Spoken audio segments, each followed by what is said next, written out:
Okay, well, I cannot see you at the moment, but I do believe there's a lot of emojis over there. What we're going to be talking about for the next 15 or so minutes is about how we can enhance team performance and psychological safety by using microlearning. And no worries if you don't know what psychological safety is, I'm going to be talking about it in just a little bit. When I talked with the Seven Taps folks, they told me that is this the right guy? When we Google this guy, there's just a bunch of basketball pictures over there, and it is the right guy. As I said, I've been playing for a while. Now I'm done with the playing. I'm just an entrepreneur these days. But just in a couple of numbers, what my career looks like. Uh, for the past 10 years, I've been an entrepreneur working with different types of companies and teams. I played for 19 seasons, a little bit abroad, a lot in Finland, and also with the national team. And I've been playing in over 700 professional games. And I actually did the math. When you have 12 players on a team, you can make about 790 different formulations, 5-man teams from that 12-man team. So I've been in a lot of different teams, and it's really interesting for me. How can we actually make a team that performs well? About our company, I asked our numbers guy, Teo, to give me some numbers. We're really interested about how do we change people's behavior, and that is something that we always ask. Corporate training is actually there's numbers that don't look so good for corporate training. Up to 70 to 80% of different initiatives can fail in this part, and our folks, our customers, 73.988% say that they've actually changed their behavior during our program. Okay, well, enough with the shop talk. Let's start with a little story. It was 2022, and we were with the national teams getting ready for the World Cup. And this guy, who some of you might know, especially if you're in the States, his name is Lauri Markkanen. He's the star of the Finnish national team. He came into the bus, and he took out his phone, and he ended up tweeting. He gave that tweet that we're ready to go, ready to get ready for the World Cup. And then he posted these pictures. And then he looked at me and said, like, you, hey, can you see that in these pictures, I'm putting you on skates, and over here I'm dunking over you, and here I've left you behind. That, how's it going with you? And I thought for a second, and I was like, well, you see, Lauri, that the thing is this, that uh, everybody on a team has a role, and my role in this team is that I'm trying to boost your confidence. That when we have the World Championships and when you're ready for the next NBA season, you're gonna be your best self. And what ended up happening actually is that Lauri played a great World Cup and ended up in the NBA All-Star game the following season. And I'm not saying it's only because of me. What I'm saying is that little things matter. Of course, I'm also telling this to give you a little flex and show you that I've actually played with some great players. But also, as they say, little things matter, micro things matter. And don't let the name fool you. Micro learning is very important for behavior change. And now I'm going to give you soon some examples. But before that, I want to talk a little bit about psychological safety. What is psychological safety? It's a pretty simple thing in the end.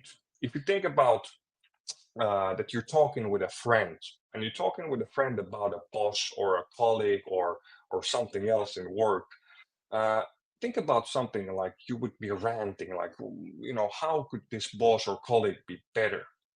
Now, if you have something like that in mind, now ask yourself, why is it that you couldn't say everything that you're saying to a friend straight to your bosses or your colleagues' face? Now, Amy Edmondson, who is one of the top researchers of psychological safety, says that it is a shared belief in a team that is safe to take interpersonal risks. And the question is, what happens if I tell about a concern, I give an idea, or something like that? What happens if I'm honest? And Google found out in 2016 in their project Aristotle that it was the #1 predictor of successful teams at Google. And after that, people all around the world started to understand how important psychological safety is. Now, I want to give you, as it was said, this is participatory. I want to participate you in this lecture a little bit. Now, put your hands like this. Put your hands straight in front of you. And now when you've done it, just fold them. Now, which hand do you have up? I have the left hand over here. Now, put them in front of you like this again. Good. And then fold them the other way around. Go ahead. Some of you might still be trying to get the right hand on the top of the other.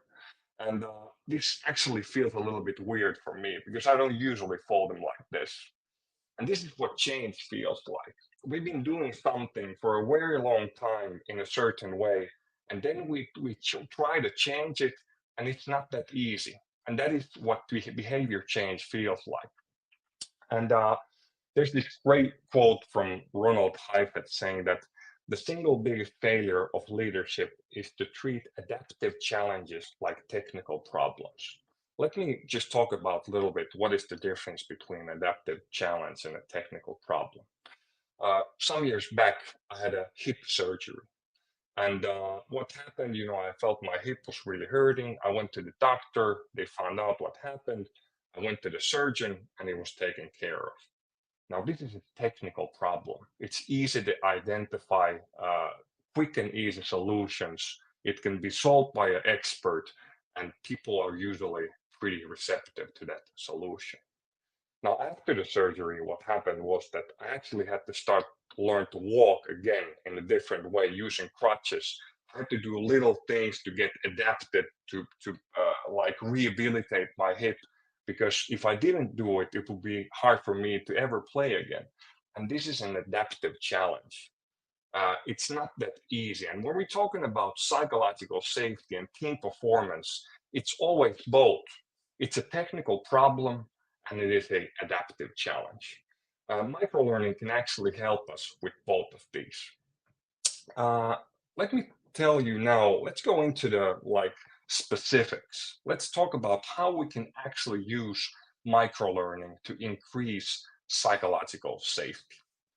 The first question that we have every time we come into a group is that, is this safe? Do I feel belonging? Does this group, is this my group? And you can actually use microlearning to increase belonging. Let's do a little game. This game is called How Does This Work? Now you can use the emojis. If you know how this following thing works, put out some emojis and let's see how it goes. Well, this is the first one. How does this work? I'm pretty sure everybody knows. Okay, well, the second one. What about this? How does this work? You probably still know. I've seen some people who don't use it that much, but I think you know. What about this? How does this work? Do you know what it is? It is a cleaning robot. Well, how would you try to understand how it works? Well, you would probably just Google it. It's a Caterpillar 3000 cleaning robot. You would find a manual, and then you would be able to use it. Okay, well, what about this? How does this work? And what do you do when it doesn't work the way that you think it's supposed to? Isn't it interesting that the most complex thing in our workplace, our colleague, is the only thing that doesn't have a manual?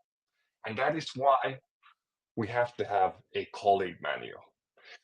We've been doing these colleague manuals for a long time at the workshops, asking work-relevant questions, getting people to actually think about how they work best and how they can work best with colleagues, give constructive feedback, and so on. But we've now taken this to microlearning as well. So we use the 7TAPS platform to create the colleague manual. And what is it? It answers work-relevant questions. It's kind of like a player card. It's an extension for people to get to know you better. It uses small videos, so it's more personal, and we can include a whole lot of questions in it. And it works also to get, if you're new in a team, you can get a folder, get to know everybody in advance, breaking the ice, making it easier for you to feel to belong.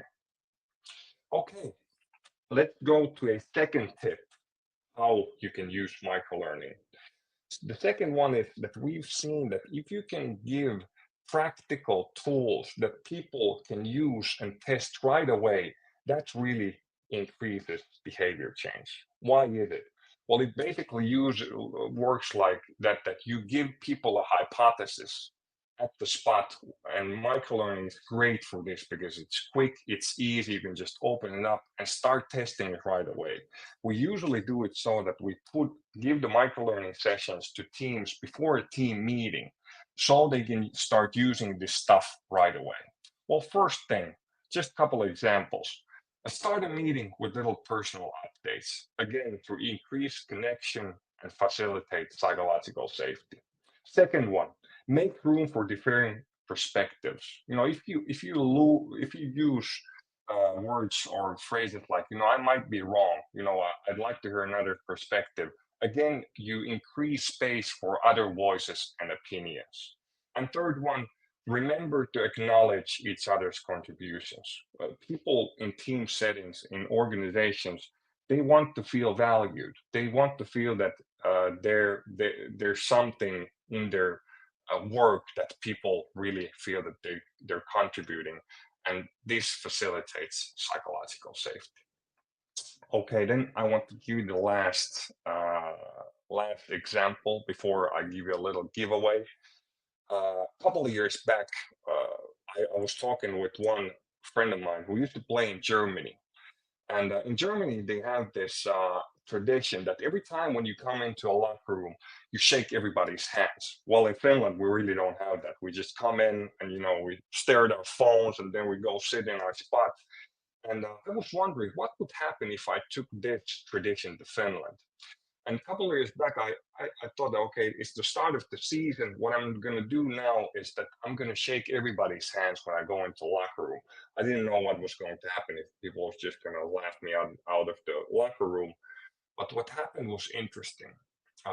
In about 2 weeks, everybody in the team started doing the same thing.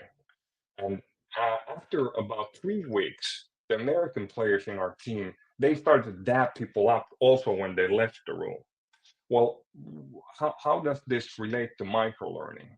We've seen with our clients that the teams that have leaders that lead by example and also really use the microlearning and talk about it, they have a lot more retention and using rate compared to the teams that aren't that active.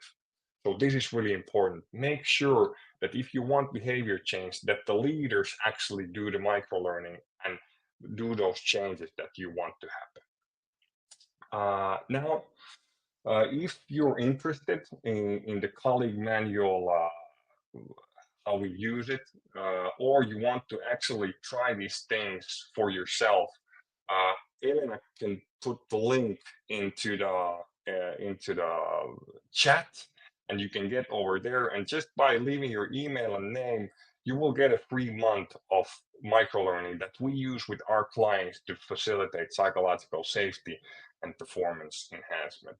And also, if you're on the phone, you can get it via that QR code. That's it for me. If there are any questions, now I'll probably shut this down so I can see everybody. Let's see over here. I love it. Oh, here I can close it out for you. There you go. Yeah. Perfect.